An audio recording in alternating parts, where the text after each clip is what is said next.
guys, what is up? This is Tanner from the Elite Gaming Review here, and I'm going to be doing a little tutorial over one of my best friends that helped me make, help me make what you are looking at in here. Now, this little tool is something I like to call World Edit, and that's the name of the plugin. Let's enter our Nyan Cat here and get started. So, what World Edit is basically you take, I guess, cubes of stuff and you left click with your wand. First off, let me show you how to get the wand. So let's just throw that away. So to get the wand, double slash, and you type in wand. This should give you a wooden axe. Now, the properties to this axe are different than that of a normal one. First off, when you try and click something with it, it won't destroy it. It'll say first position set to whatever that block is. Now, if we go somewhere else, I guess let's keep it close. So, first off, let's get rid of the snow up here because that gets weird. But so let's just take that. First position set to there. The second one, let's make it set to here. So now you can see that it has the coordinates of both of those points and the number of blocks that are selected. From there, there are a number of possibilities. One of the simplest commands with World Edit is the set command. Basically, all you have to do is say set and the name or number, the ID number, of what the block you want it to be is. So let's say we want it to be TNT, which is an easy one, 46, or we could type in TNT. Now from there, the blocks are still changed. I mean, they're still selected, so we can do whatever we want. From there, we can do something like replace, /replace the block that you're wanting to change and the block that you want it to change into. So let's just say stone. So, just I guess how you can see this on a better scale is another useful command with this is select an area. Once you have that selected, or you should do /expand. Now, when you hit /expand, you need to first off set the number of blocks that you want it to expand. So let's say 10 blocks. And we want it to go up. So now that is expanded up. This is a quick way to add little buildings. So if you do /outline faces, /faces, and then the name of the block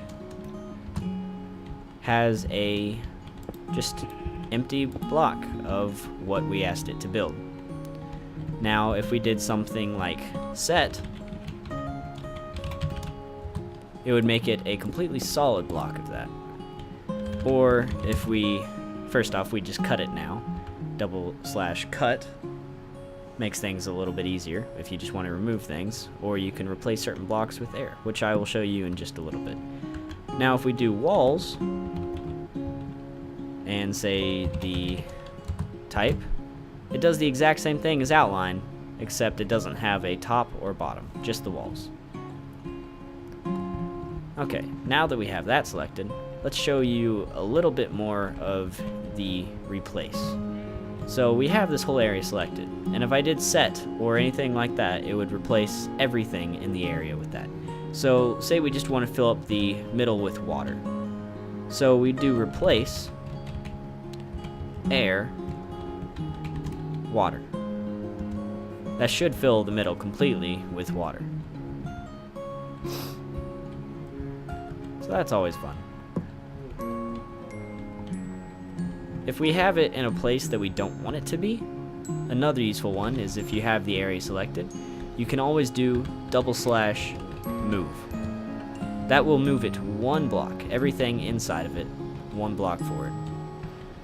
Now, from there, it is a little wacky if you don't reselect everything, but if we wanted to just come back to where it was, we'd say undo.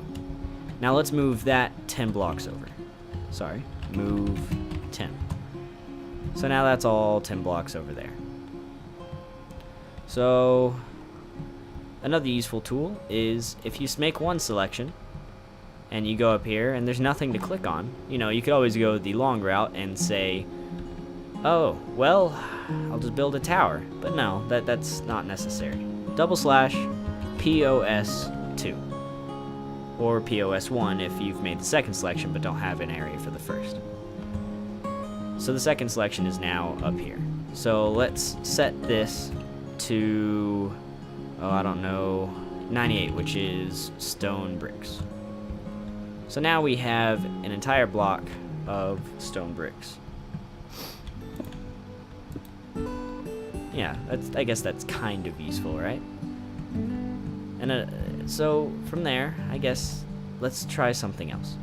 Instead of doing that, we can also say /HPOS2, and that should set the second point to the block that we are looking at. So let's just cut this entire area. Okay, they were on the same thing. So set 1, which is stone.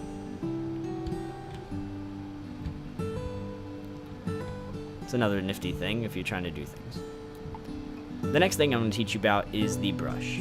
Now you can set the brush to anything that you want for the most part, but it's mostly useful to use it on, I don't know, I like using it on my wooden sword. So what you're going to do is /brush. And if you just do that, it'll give you examples. So this whole thing is pretty self-explanatory. So brush, and I'm going to do, as you can see, I guess the 4th option is sphere. Now if I do that, it'll give me more options, but I'm going to say brush sphere. The -H you would add in there if you want it to be a hollow sphere, but I'm just going to do spheres of, let's see, glass. And then you'd have the radius. 5, I believe, is the maximum radius. So do that, and now every time you right click, a sphere of what you specified is now there. And now I'm stuck. So what I used for the spawn that you saw at the beginning of the video is another little thing that is also very, very, very helpful. That is just the sphere commands. Say sphere, stone, 10. It'll set you at the center of the sphere. And, you know, if you're in survival, that's not going to be very helpful because you'd pretty much just die. So always remember when you are setting in the radius, that is half of the diameter. So from here, 1, 2, 3, 4, 5, 6, 7, 8, 9, 10. Sorry. 1, 2, 3, 4, 5, 6, 7, 8, 9, 10. Okay, yeah, you get the idea. Point is, it is twice as big as the radius. So that's that. But what I actually use for the thing is H sphere. Sorry, I spelled that wrong. H sphere, glass, and I'll just do it really small because, you know, I don't need it big for this. So now I'm in a hollow sphere. Make sure I'm back in the middle, I think. And then H sphere 3, which should make one, sorry, H sphere glass 3. Makes one with one block in between, and that was helpful because I could do some interesting things such as, oh, I messed up a little bit. I wasn't at the right height. But now let's just do H sphere water 4, which should be in between them. And as you can see, it's pretty good. Actually no, I didn't mess up at all. Oh yeah, I did. But point is, that'll fill that up. Now, I believe that covers it for the first tutorial. If you guys want to see more of these, make sure to comment, like, subscribe, and if you want to know how to do anything specific, just let me know.